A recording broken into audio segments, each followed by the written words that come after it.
Tonight, death by dealer.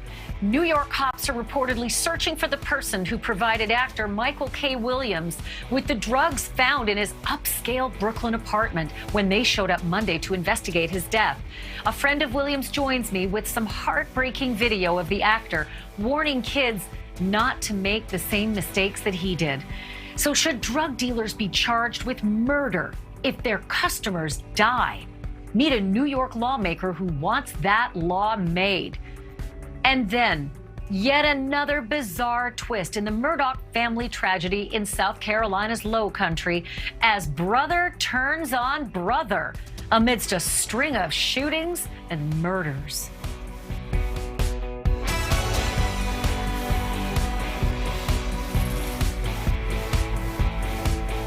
Welcome to Banfield, the war on drugs. This is your brain on drugs. Just say no to drugs. Remember all those slogans? Most of the anti-drug programs of the 80s and 90s targeted the people who were using the drugs, the buyers, the addicts. But have we been getting it wrong all these years? Should we have been way tougher on the people supplying the poison? It is a question that is right now top of mind after beloved award-winning actor Michael K. Williams was found dead in his expensive New York apartment, reportedly with drug paraphernalia nearby. If it is confirmed that he overdosed, should his dealer go down for murder? Lawmakers across the country are throwing a virtual murder book at the source of the drugs, the dealers. New laws are popping up all across the country, bringing the hammer down on those who illegally sell drugs that end up killing the user. Under these new death by distribution or death by dealer laws, drug dealers can be charged with murder if someone overdoses on drugs that they've sold. The prosecutors won't even need to prove that the dealer meant to kill the customer. It is a controversial idea, but not an isolated one. I want you to take a look at this map of the United States of America. 25 states now have some form of death by dealer law. It's a sign of just how bad the drug crisis in this country has become.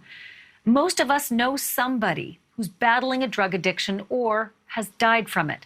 And even if we don't, we certainly have heard of a celebrity who has.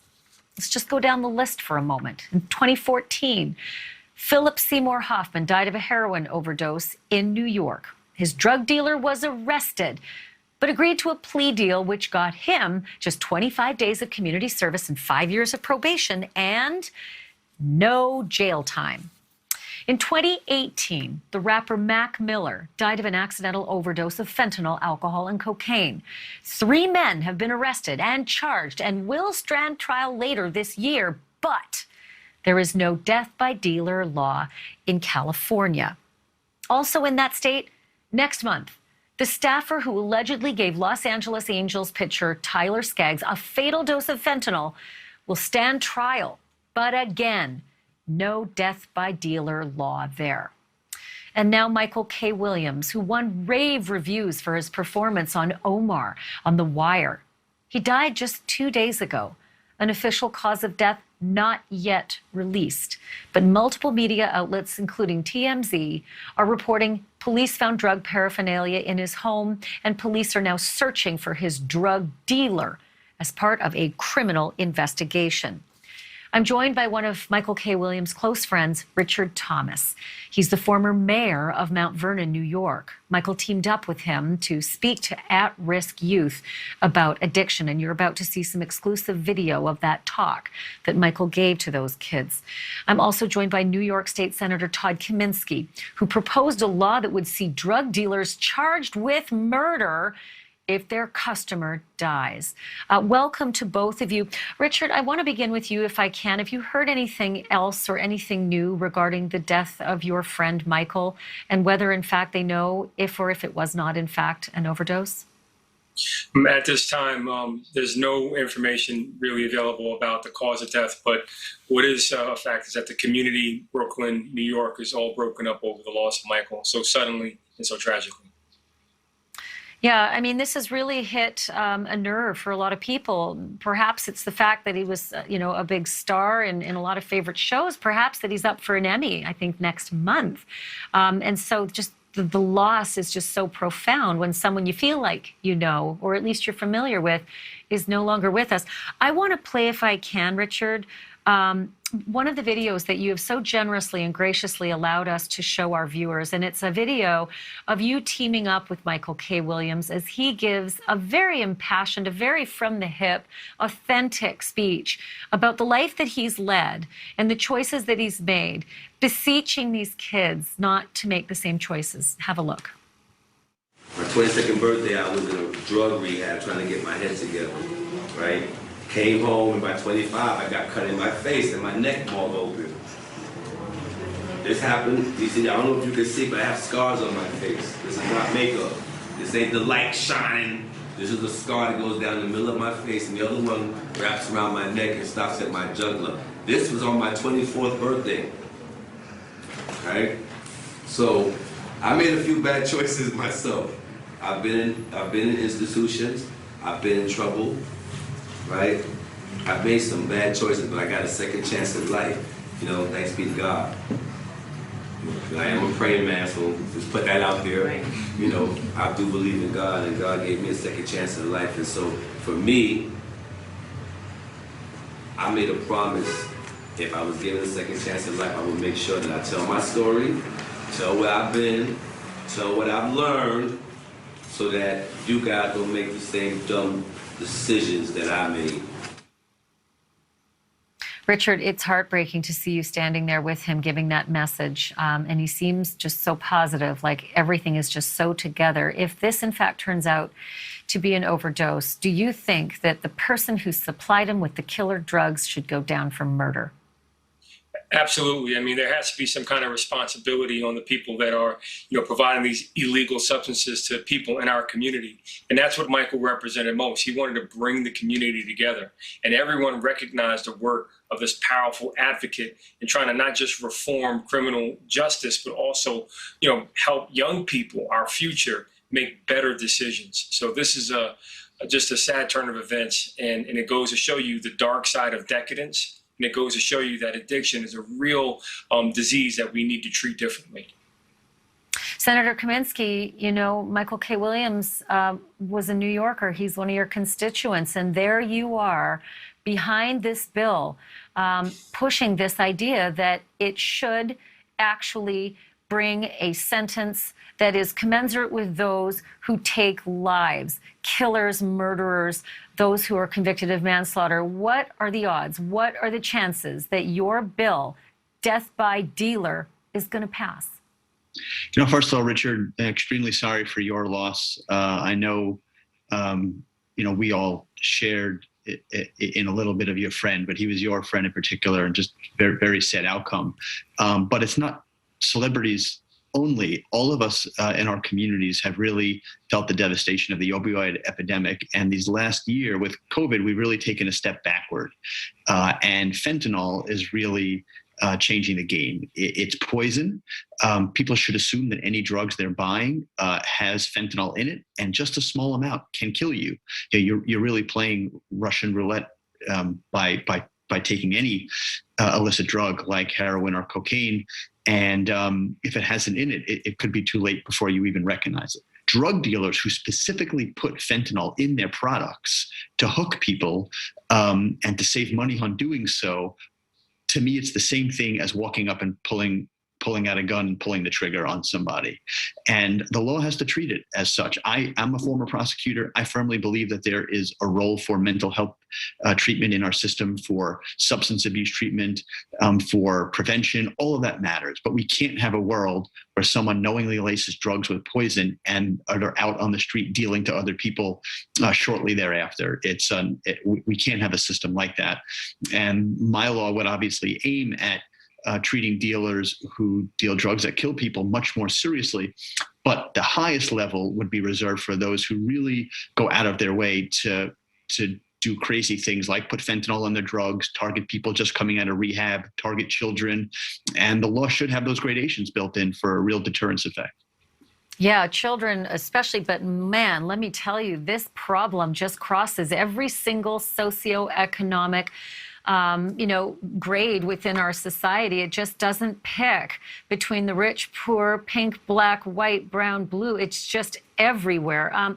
Richard, I wanted to just ask you, not only as a friend of Michael K. Williams, but also as the former mayor of Mount Vernon in New York, there was already a trend towards this opioid crisis and people losing their lives and fentanyl becoming part of our vernacular. But now with COVID, we're learning that fentanyl is just kind of easier, cheaper, more readily available, and that the dealers are struggling with the supply chain too. So they've turned to lacing the coke and lacing the other drugs with fentanyl.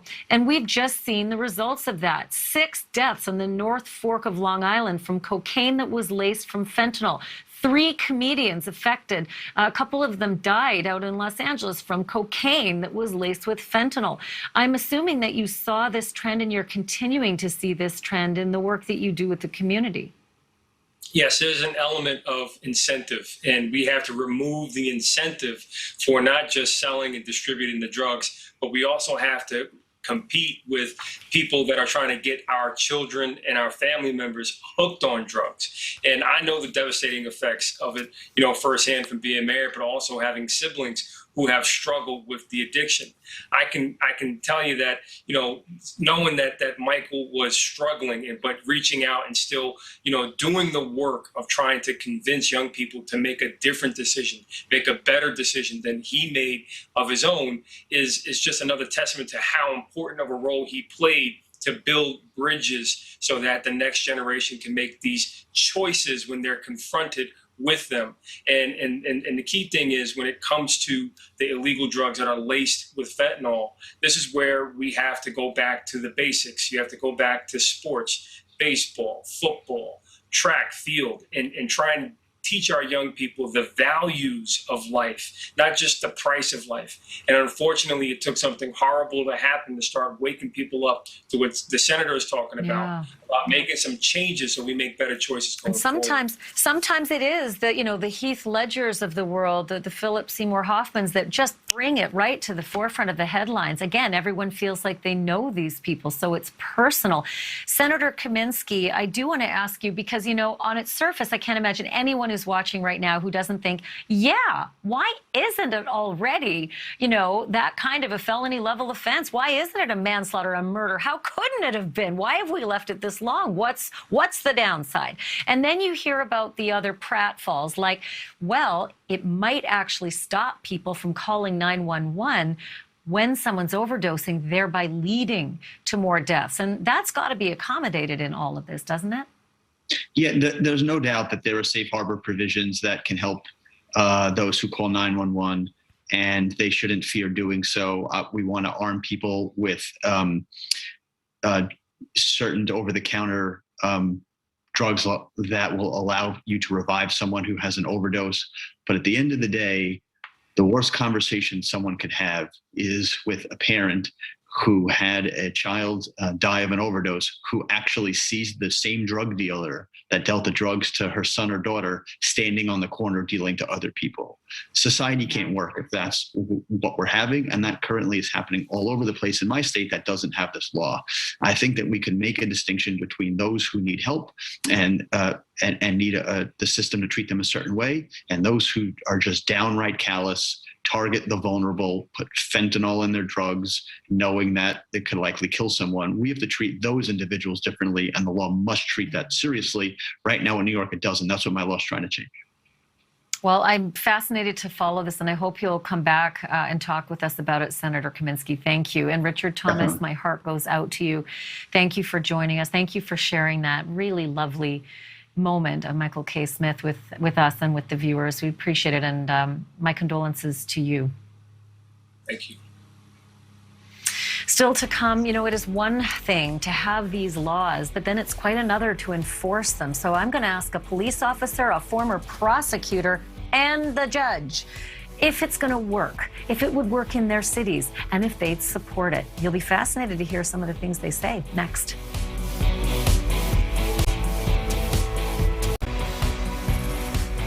Welcome back to Death by Dealer, our special coverage of the new law enforcement tactic of charging drug dealers with murder if their product kills someone.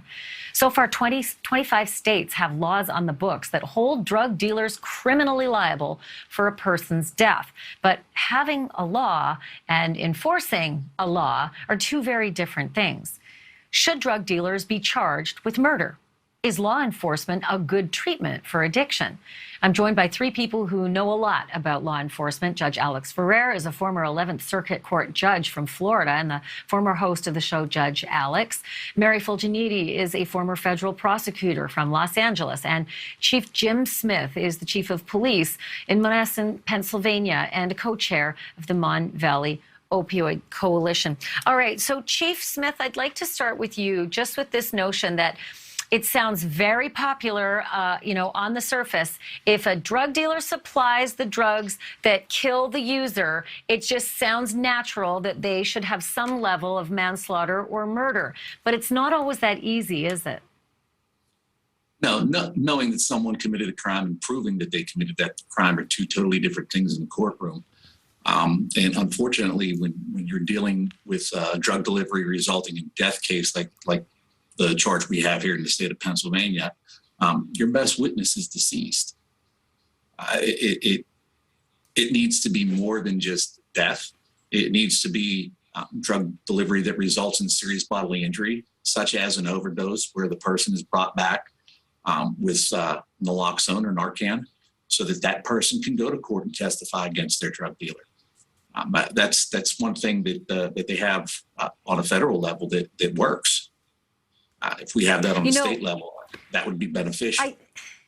I think about it all the time. And Mary Fulginiti, maybe you can help me work through this. A jury in a criminal trial has a beyond reasonable doubt, not beyond all doubt, right? So if you have evidence, like they do in the North Fork of Long Island, that there are all these text messages between the now dead user and the person who delivered the drugs, meaning 10 minutes ago, I'll let you up, bring me this amount of X. It seems like a jury would say, well, that sounds pretty obvious. What more could you possibly need?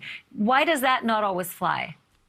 Well, yeah, it's unfortunately not that black and white. I mean, look, I definitely agree that we need to hold these dealers responsible and the punishment needs to be proportionate to deter the behavior. But when you're looking at murder one and murder two, right, you've got different elements, and those elements require premeditation, intent, deliberation, et cetera, not for murder two, but for murder one. And those are very difficult to prove unless you're able to find some text messages that say, oh, well, we have a lethal amount of fentanyl in the drugs we just distributed to A, and A is now dead. And oh my God, we knew that. I mean, so that's a challenge, I think, that many of the states are having, charging these dealers and these guys with murder charges. I think that's why you're seeing so many death by dealer laws being drafted to accommodate really what's been happening here. I mean, it's hard under traditional murder laws to go after these guys. I mean, especially in a traditional overdose case where somebody just takes too much of one drug and dies. But it's a different story now with fentanyl. Fentanyl is like lacing a drug with poison that will kill and is intended to kill in the amounts and the doses that it's been laced with. So I think that is the game changer, and I think that's what's ultimately leading the charge, because this is not a new issue. I mean, Heath Ledger, that was a long time ago. Anna Nicole Smith, we had many people dying of drug overdoses, because dealers or even the doctors were just prescribing a never-ending litany of drugs. So hopefully this will be the beginning. I mean, I was going over all the dates. Anna Nicole Smith was 2007. Philip Seymour Hoffman was 2014. They kind of feel like yesterday, but you're right. I remember having the same conversations back then. Alex Ferrer, it's frustrating for the average person out there who's not, who doesn't have more degrees than a circle like you guys do.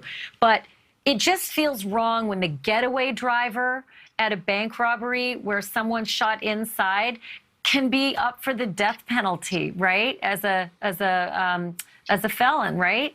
But in this circumstance where you actually provide a drug that kills someone, And there is an evidence trail, meaning you delivered something that was laced with fentanyl. There's no other drugs found in the apartment. The dead person has fentanyl in his system, a lethal amount. It just seems to stand as reason that that should be the same, if not worse, Alex, than the getaway driver. No, I totally agree with you. I have no problem with these death by dealer laws.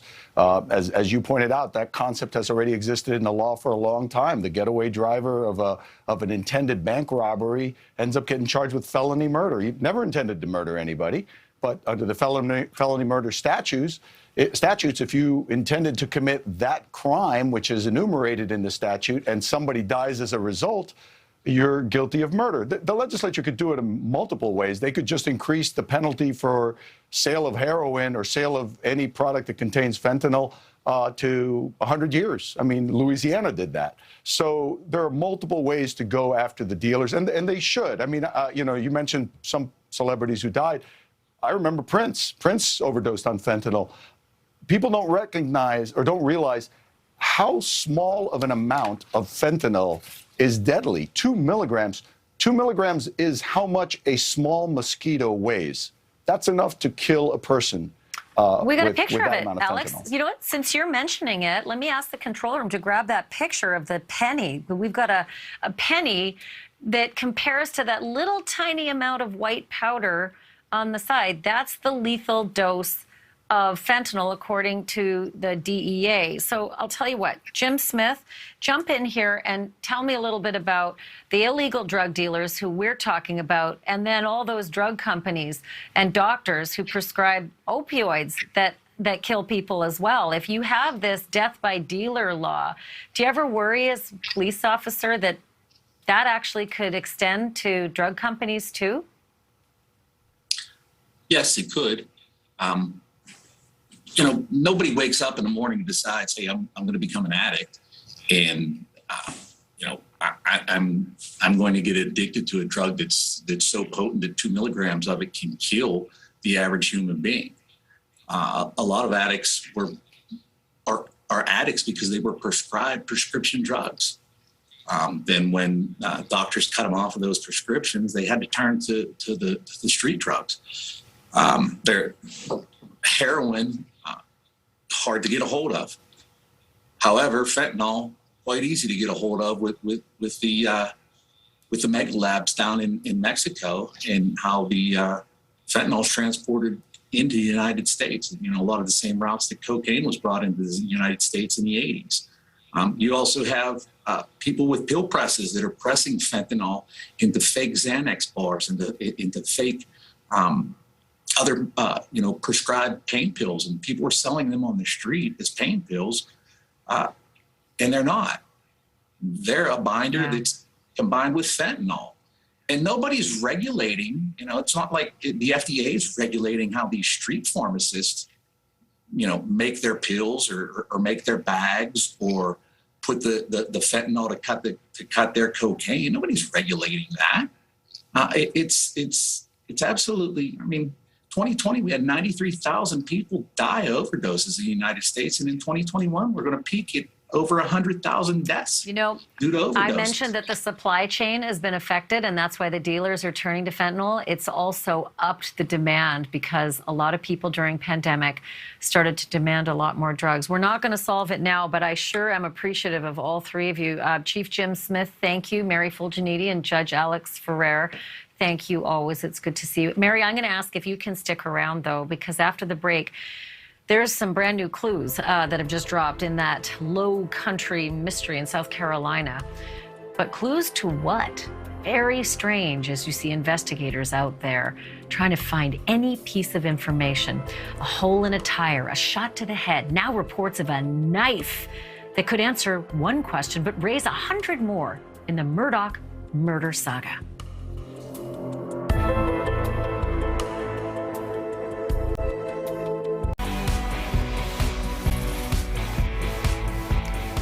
Welcome back. The man at the center of the Murdaugh murder saga is out of a job as of last Friday, recovering from a superficial gunshot wound to the head sustained on Saturday, in rehab for drug addiction as of Monday. and as of today, suspended from the bar in South Carolina.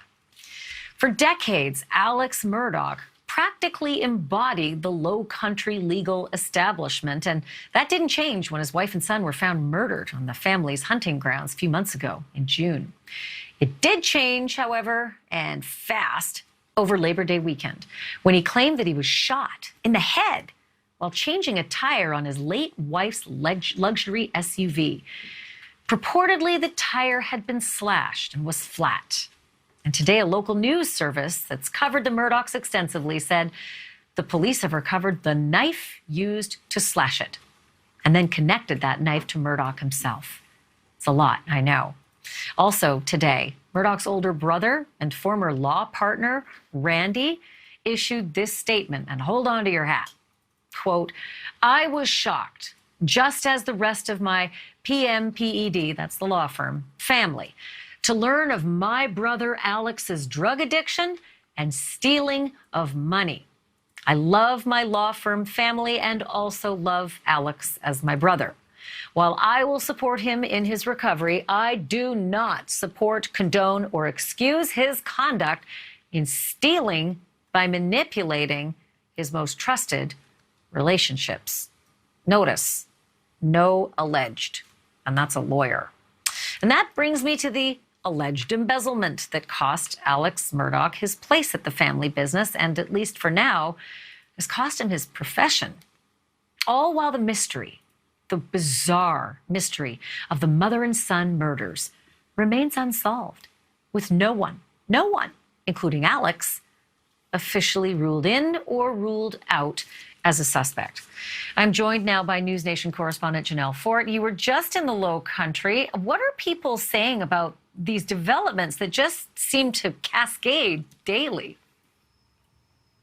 Well, Ashley, there's been questions from the start. We've been covering this story since Paul and Maggie were murdered back in June, and this is a close-knit community. Again, the Murdaugh family has dominated the legal sphere in that community for generations, right?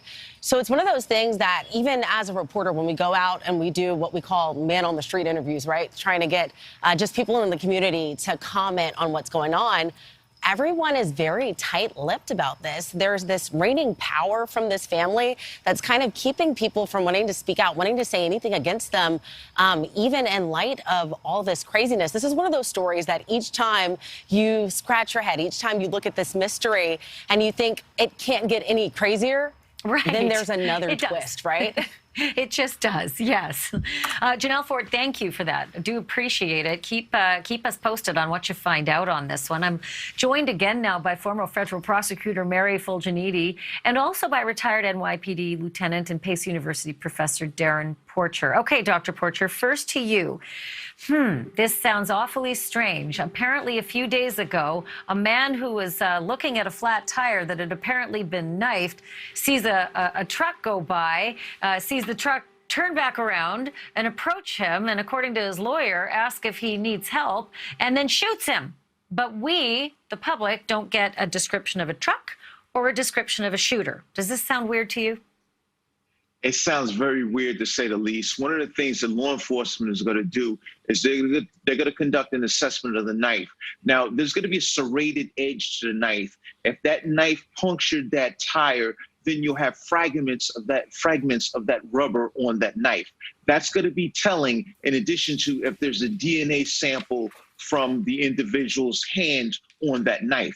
That's where you have the connection there. It's just very strange that we have no description.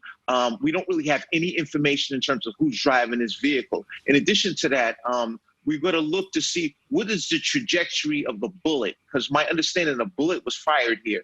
That'll tell us whether he was either standing, if he was sitting, or what position he was in. Could this be an attempted suicide? Multiple. These are germane components. Bullets, apparently. Right. There were lots of shell casings, apparently, at that scene. Let me throw one more bit of, twist into this, Mary.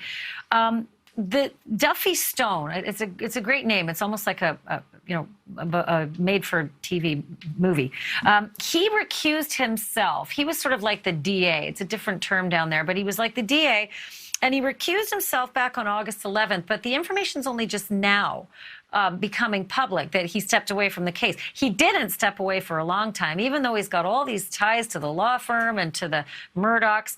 But he said it's because new information posed a conflict of interest. All of that, as still there's no description of a truck, no description of a shooter. Nobody's been charged. No one's ruled in or out. Nobody's found anybody responsible for the murders of Paul and Maggie. And then there's the weirdness of the knife, which doesn't really tell us much. Even if it is Alex's knife, it doesn't mean that he stabbed his tire. You're right. I mean, first, with regard to the recusal, I found that to be a little odd that he's recusing himself now, given the fact that he did recuse himself from the son's case.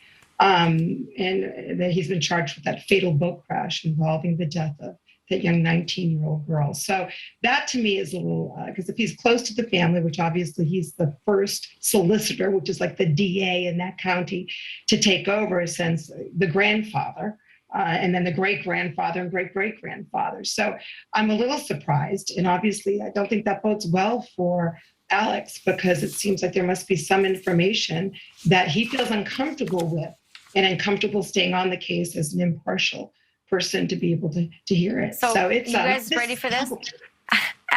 As we're having this conversation, I'm sorry, Mary, I just have to tell you, I just got this little piece of news that apparently the Murdaugh family murders are going to be explored in a doc series that's in the works at HBO Max. So I wasn't wrong when I thought it was a made-for-TV movie. This actually just broke. So, okay, Darren, the law license of Alex was suspended today. I guess it's not unusual that if you're being investigated for embezzling money out of your firm and your brother basically convicts you in his statement, doesn't say alleged, says my brother's stealing, that would be a natural. We shouldn't read into anything regarding these other crimes, the shootings, the murders, et cetera, that this guy's now lost his law license, right? Absolutely. The cooperation of a family member in many instances is germane. So when we take in consideration the suspension of a law license in a state such as South Carolina, this information is presented to a board and they make an assessment as to if the law license should be suspended or not. And when you have close ties, such as a family member, I think that sets a far better precedent than a complete stranger or someone that has an axe to grind. It just gets weirder and weirder and more HBOer by the day. Mary Fulginati, thank you. Darren Porcher, as always, thank you. It's good to see both of you. Thank you. Coming up, it was 53 years ago that Bobby Kennedy was fatally shot by Sirhan Sirhan at the Ambassador Hotel in California. Today, RFK's widow, Ethel Kennedy, has spoken out against the parole decision for his assassin. But not all in her family agree with her. We're going to dip into the Kennedys and where they stand on this incredible story next. It just seems the Kennedy curse continues. Ethel Kennedy, the 93-year-old widow of Robert F. Kennedy, has spoken out about the potential release of her husband's assassin. In a tweet posted today by Carrie Kennedy, daughter of Ethel and RFK, she asks all to read her mother's words, and those words are as follows. Bobby believed we should work to tame the savageness of man and make gentle the life of the world. He wanted to end the war in Vietnam and bring people together to build a better, stronger country. More than anything, he wanted to be a good father and loving husband. Our family and our country suffered an unspeakable loss due to the inhumanity of one man. We believe in the gentleness that spared his life. But in taming his act of violence, he should not have the opportunity to terrorize again. The last part of the image shared seems to be written in ink, and it looks like it's written by Ethel Kennedy, saying, he should not be paroled, signed Ethel Kennedy. The California Parole Board's findings last month that Sirhan Sirhan no longer poses a threat to society after 53 years behind bars and could be eligible to be released from prison. Well, that has caused a divide in the Kennedy family. Going public with their thoughts on the matter, RFK's widow, Ethel, along with her grandson, U.S. Representative Joseph Kennedy, and her daughter, Carrie Kennedy, they all oppose the parole decision for 77-year-old Sirhan Sirhan. But, and it's a big but, Ethel's son, RFK Jr., and Ethel's other son, Douglas Kennedy, who was just 1 year old at the time of the death of his father, they have supported the parole for their father's killer. We had the opportunity to talk to Robert F. Kennedy and Ethel Kennedy's daughter, Carrie Kennedy, about Sirhan's potential release from prison, as well as the rift that this issue has caused in the family. Take a look. Carrie, by my math, I think you were just 8 years old when your dad died. Thank you so much for being here. I just wanted to get your thoughts on this extraordinary development. Yeah, all of us in our family and so many friends of my dad and all of us are shocked, horrified, scared, and just really cannot understand how this parole board would let something like this happen. He thought about it in advance. He killed my father in cold blood next to my mother, who was pregnant with my little sister, Rory. And then they say it wasn't, what was it? It wasn't heinous enough. It didn't rob 11 children enough of their father. It didn't rob our country enough of this great leader who sought only to heal us. And look at what's happened to our country as a result. And then they say it's okay. Let him go. I don't understand it. So, Carrie mentioned that her siblings had a unified front to challenge Sirhan's release, but diving a little deeper, it certainly wasn't a united front. Take a look. I'm going to fight this with everything I've got, and so are my siblings. How does that square with your two siblings, Robert and Douglas, who did not oppose this? I want to know about the dynamics. I mean, here. Listen, Bobby believes that there's a conspiracy theory behind the vaccines. He believes that there's a conspiracy of all the pharmaceutical companies. He believes that there's a conspiracy that disappeared the flight that was lost over Asia. He believes there's a conspiracy theory about my Uncle Jack's death. I mean, just find one and he'll go out and promote it. And he's been banned from Instagram and Facebook and Twitter because of his promoting these absolute untruths again and again and again. So why in the world anyone would take him seriously is just beyond comprehension. And my brother Douglas, I haven't seen his statement, but what I understand, he talked about the importance of compassion and forgiveness and love. And, we're all for compassion and forgiveness and love. But even if you have a puppy that goes into your shoe closet and chews up your shoes, you forgive it. But you don't let him back in the shoe closet. So Carrie Kennedy, of course, as the daughter of Bobby Kennedy, also talked about the pain that she still feels even 5 decades after the events at the Ambassador Hotel. When you lose your dad at such a young age, we were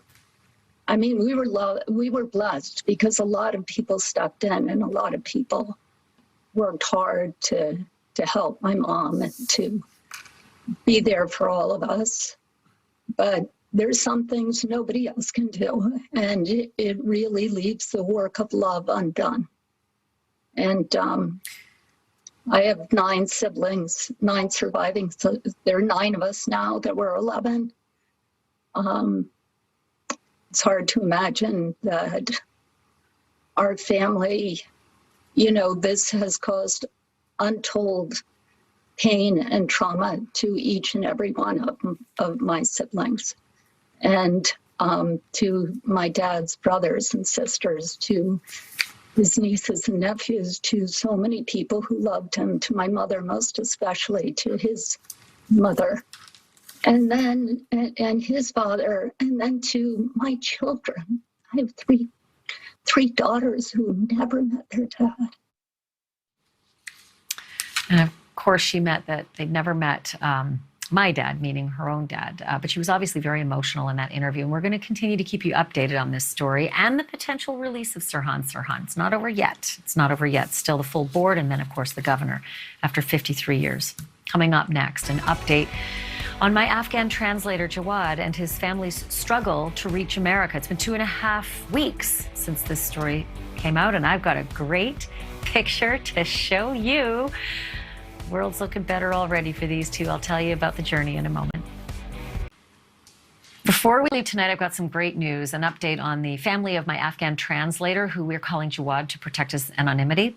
While he was able to get to the U.S. As a U.S. citizen, look at him, he worked for George W. Bush, his family was targeted and they were trapped back in Afghanistan. So myself, along with some friends in the military and the press who all worked with Jawad as a translator, we formed a digital Dunkirk to get his family out, and that we did. Secret operation to rescue them from a safe house and get them to the airport and safely out of the country. And this is the Afghanistan they left behind. Feast your eyes. That's the former U.S. embassy right there in Kabul. And no, you're not mistaken. It's painted over with the Taliban flag.